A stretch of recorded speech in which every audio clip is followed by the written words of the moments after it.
Hello, everybody, and welcome to another edition of Inside Guns with your host, me, the Yankee Marshal.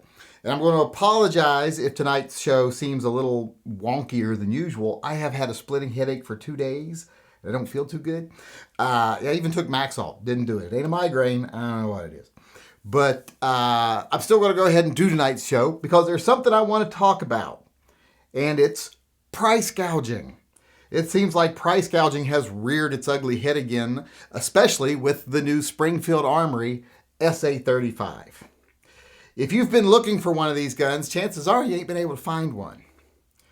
Because the only places that were able to really get any serious inventory were the big online retailers, and then they decided they were going to price gouge on these guns. And I'm not talking marking them up over MSRP 10%, I'm talking doubling the price of them. Remember, these guns are $699 MSRP. They should probably sell anywhere between $585 and $635 on the open market. These places are asking $1,200, $1,300, $1,500 for them, saying they have them in stock. And I called around, asked a few people I know that own gun shops, etc. Not my local gun shop because they're a bigger gun shop. They get stuff. But here's the thing. They don't mark stuff up. So for the people who are going to defend, it's the only way to stay in business right now. My local gun shop's staying in business great. They aren't doubling the MSRP on stuff. They're giving good service to their customers and providing them fair prices on firearms and accessories. The only time they really raise their prices is if the manufacturer raises their prices. And then they still use the same formula to mark it up. So I don't want to hear it, that's the only way to stay in business right now. No, you could just be a good retailer. But unfortunately right now, a lot of the smaller shops are at a disadvantage. Because like I said, when I was calling around, the problem right now is since people like to buy offline because it saves them $8, these big business retailers, Bud's Gun Shop, Guns.com, all of them, J&G, well, because people prefer to buy offline so they can save a couple of bucks, well, that means they sell a lot of guns because they sell nationwide. And when the retailers that aren't national decide they want guns, they have to wait in line because these big sellers go to the distributors and go, hey, you better give us every one you get or we're going to go to someone else from now on for our guns. So they get the bulk of the orders, and then they show you what they think of you as a customer by doubling the price on them. And this isn't even a really sought after gun. It's just a new gun. And it's a gun that certain retailers were able to get the vast majority of the inventory on.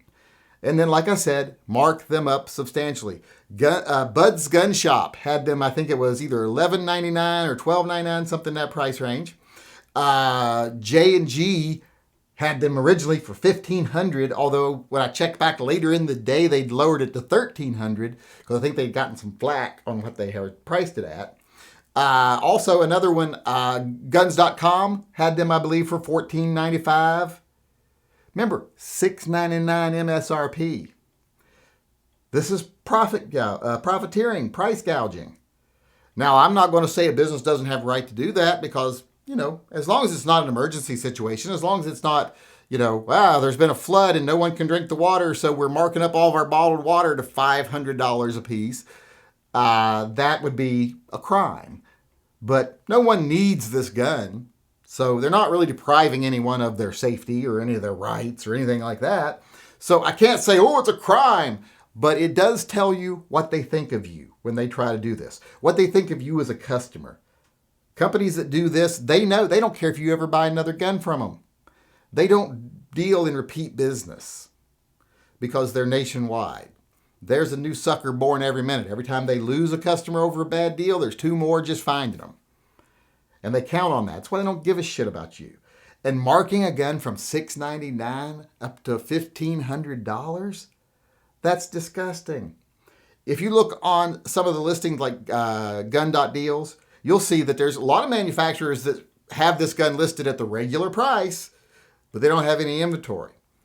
Now, one thing I will say, Bud's, J&G, Guns.com, every single one of them that had it priced high that I actually physically checked out myself, now they're showing no inventory. And they've erased what the price was. Usually you'll still see the price, but just as not in stock. They've erased everything. Some of them have even erased the pretty much the whole ad off their website because I think people caught on. I mean, I know I mentioned it in my live chat the other night, so I know people were catching on.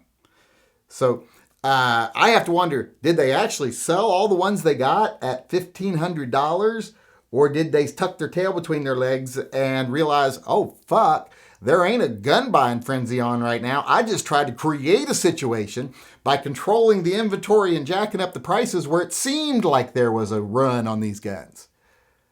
They basically tried to manipulate the market on a new high-power clone. That's what they tried to do. And I think some of them now are, like I said, tucking their tail between their legs and hiding. Because I can't believe that they sold all 20 or 50 or whatever it is. Because when you're in a gun shop that size, like Buds and Guns.com, they don't buy like, send us 5. They say, send us 50. So I find it hard to believe that they found that many suckers in just a few hours. I mean, it's possible. There might be that many idiots out there that would pay $1,500 for a $650 gun. But I find that hard to believe. So I think maybe they've felt a little bit of a backlash here. And they should. Because like I say, this is disgusting. This shows you what they think of you as a customer. It also shows you what they would be like if it ever got to where we didn't have local gun shops because it all consolidated into one, like 5 or 6 giant retailers nationwide, which is the direction we're going right now. If they got to the point where they controlled all the inventory, what do you think would happen to the prices of guns? They'd go through the fucking roof. They just showed you. Anytime they can manufacture an issue, they will to raise the price. So this is another one of my pleas to support your local gun shop. I don't want to hear people out there like, but mine is awful and it's run by a Nazi. That's not the case most of the time. Period. Most gun shops are decent. I've been to a lot of gun shops through a lot of the country, and I know people all over the fucking country because I run my chat and people come into my live chats from all over the country, and most of them have a gun shop they like in their area. If every gun shop is shitty, well, then you might be the problem. So remember, if everybody's impossible to get along with, then it's probably not them, it's probably you. But like I said, support your local gun shops because they are the lifeblood of the gun community. They're what makes it possible for you to buy guns at affordable prices. When there's no competition, you see what they do. You see it in this. I mean, it's a good thing I took screen captures of a couple of the prices, like with J&G, or else there'd be no evidence that they even did it, except for other people that saw it.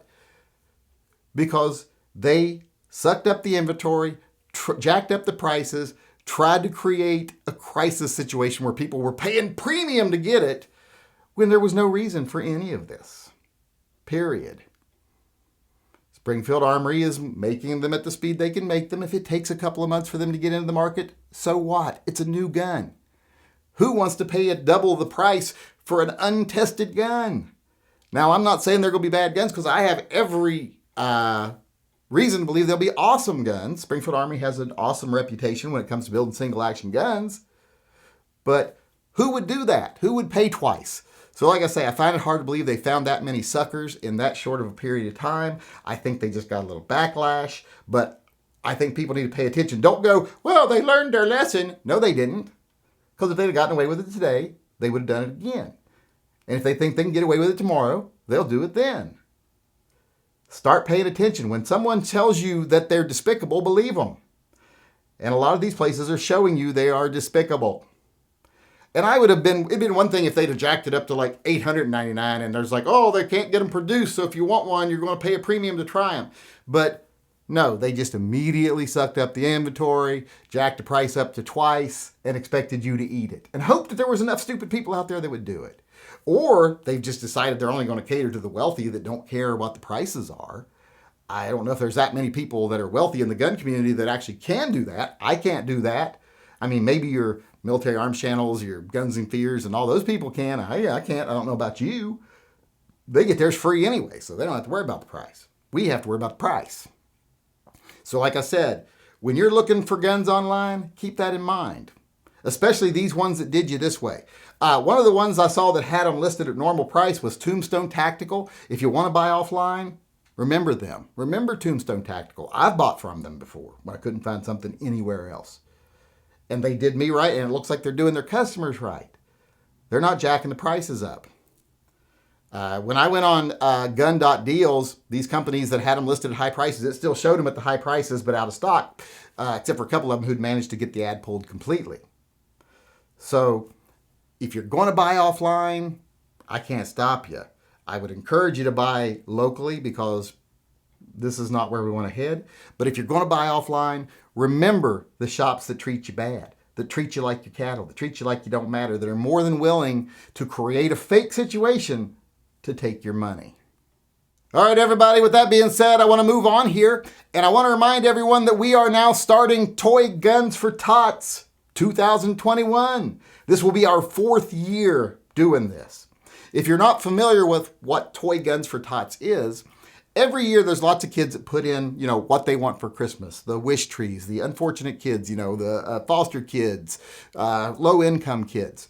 Well, a lot of times, boys, girls, whatever, ask for things like Nerf guns, cowboy guns, cap guns, etc., and they don't get them because most of these agencies that handle this stuff won't buy toy guns. They're like, oh, people get mad if we buy toy guns and then they won't donate next year and blah, blah, blah. So they just don't buy toy guns. So, you ask for the Nerf Super Blaster and you get a fucking Etch-a-Sketch or a Barbie doll, depending on whether you're a boy or girl. I guess you get either one of those, boy or girl. Like I said, toys are non-gender. But we decided as a group, me and you, all the people who watch my channel said, hey, we can do something about this. So we did. We started, 4 years ago now, since this is the 4th one. Then we said, let's take up a collection and go buy a bunch of toy guns and donate them. Because I contacted them and said, hey, if you get toy guns donated, do you give them out? And they're like, oh, yeah, absolutely. Well, there was actually a couple that wouldn't. A couple of the really big ones, but I'm not going to slander them right here because I don't want people to not give this time of year. But they're like, no, we trade them in for other toys. So I don't give them to them because they actually take them back to the stores where they came from, get store credit, and buy something else because they want the receipts if you bring in a toy gun. So I'm not going to mention them, but because of that, I said, well, we'll buy the guns. We'll buy as many toy guns as we can, get them distributed.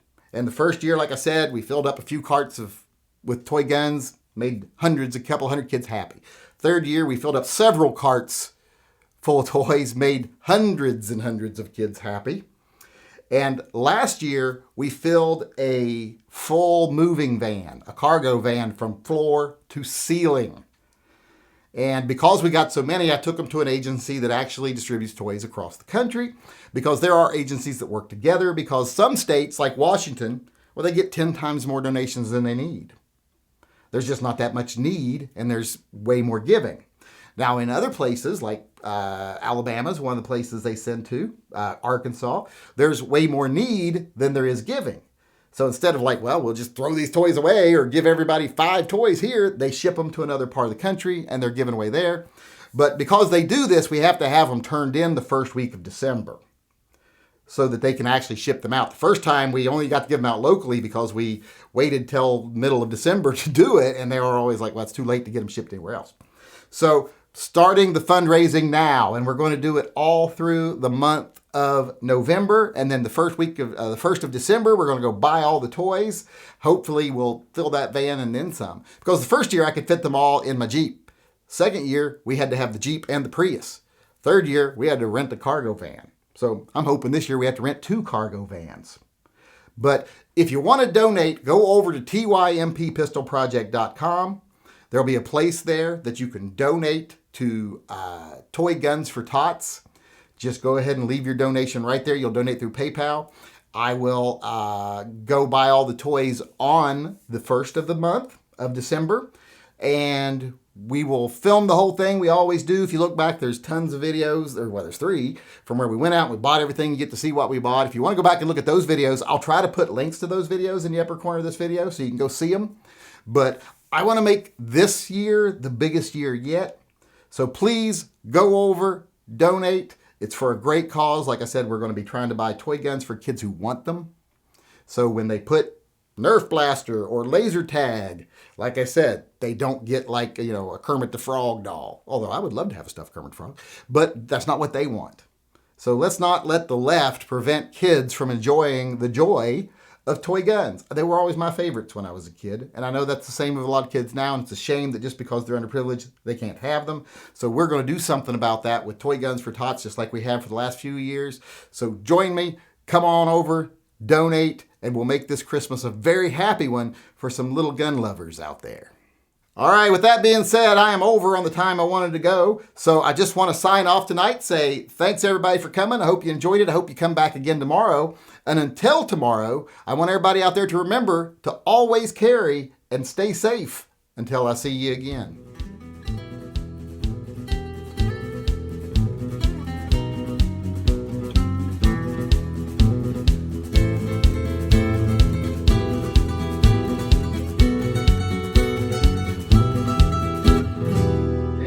I am a grown-ass man.